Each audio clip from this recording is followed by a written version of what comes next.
Good morning, class. Today we're going to learn about the simple present tense. Good morning, Miss Cooper. The simple present tense is used to talk about actions that are regular, habitual, or facts that are always true.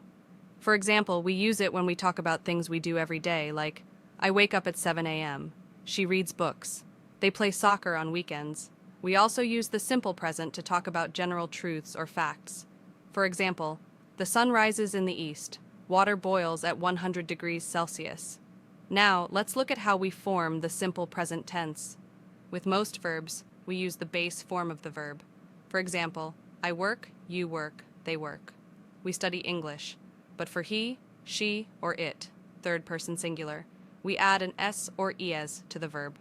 For example, he works, not work. She eats, not eat. It rains, not rain. Remember, if the verb ends in o, ch, sh, s, or x, we add es. For example, he goes, not go. She watches, not watch. It passes, not pass.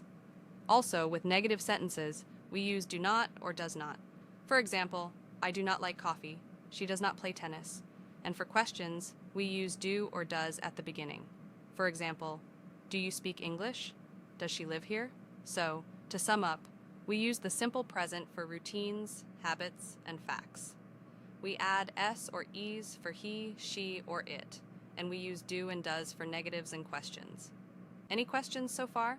No, teacher. You have explained everything clearly. Great. Let's practice with a few sentences. Everyone, try to make your own simple present sentence about your daily routine. Okay, teacher, we'll do now.